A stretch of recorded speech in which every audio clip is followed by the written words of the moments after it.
Harry Morgan died yesterday. I read about it in the Billings Herald-Gleaner. It was a small story on the bottom of page A3. I could quibble with certain things about that story. For one thing, it's too short. Harry Morgan lived to be 96 years old, and he worked steadily in Hollywood from 1942 to 1999. It's impossible to give a full accounting of that in a 7-inch long article. I could also make a credible case that Harry Morgan's obituary should have gone on the front page of the newspaper. But I will concede that this falls into the area of news judgment, and reasonable people and newspaper editors can disagree on that. The one unassailable, I love the word unassailable, point I would like to make is that the newspaper editor made a huge error by running a picture of Harry Morgan dressed up as Colonel Sherman Potter from MASH. Well, that was a nice role for him, don't get me wrong, but it's clearly secondary to Harry Morgan's role as Officer Bill Gannon on the 98 color episodes of Dragnet. Let's examine the facts of this situation. Fact number 1. On MASH, Harry Morgan's character was a replacement after McLean Stevenson's Lieutenant Colonel Henry Blake was killed off at the end of the 3rd season. If Colonel Potter was such a great role, why did it come second? That's a rhetorical question. I love the word rhetorical. Fact number 2. Before Harry Morgan ever played Colonel Potter, he appeared on MASH as a character named Major General Bartford Hamilton Steele. Observant viewers, like me, have a hard time reconciling that. Both characters are clearly played by the same man. Did the producers of MASH think we wouldn't notice?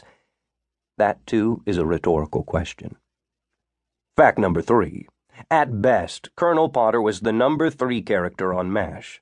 Officer Bill Gannon was a clear number 2 on Dragnet, and he was much funnier than Sergeant Joe Friday, so that made him memorable.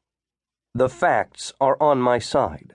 The Billings Herald-Gleaner blew this one. I used to watch Dragnet on videocassette, one episode each night at 10 p.m. sharp, and then after I started at the Billings Herald-Gleaner at 12:30 a.m. because I worked nights. I'd start with the first episode and end with the 98th, and then begin again. That came to an end on April 19th, 2009, when the first of my 7 Dragnet tapes was severed in the guts of my VCR during the 11th episode of the series, called The Shooting.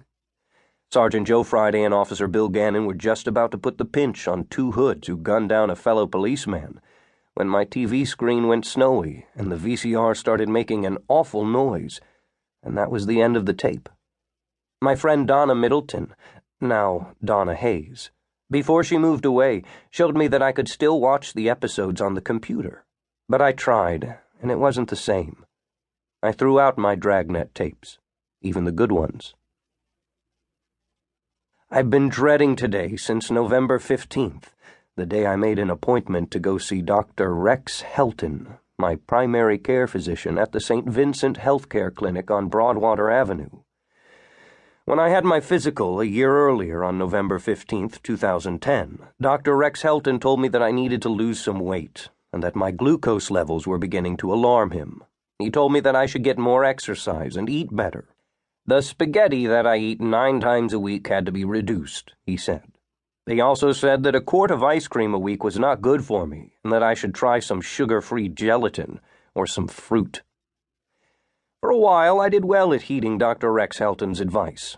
I bought a scale and weighed myself daily, which made for an exciting new entry in my logbook, and took walks and tried to eat more lean meat and vegetables without going so far outside my comfort zone that I became a granola-eating fucknut, as Scott Shamwell called me one day when he saw me with a salad at work. By February 1st of this year, I had dropped my weight from 283.8 pounds to 266.3. But February 1st is also the day that Dr. Buckley told me she would be retiring, and while I hate to admit this, I have to acknowledge that it's true. I didn't do a very good job with my new routine after that. I haven't stepped on the scales since March 8th, and I would be afraid to do so now. There are 3 quarts of ice cream in my freezer right now. The numbers can't be good. That's informed conjecture, which I'll concede isn't as good as a fact.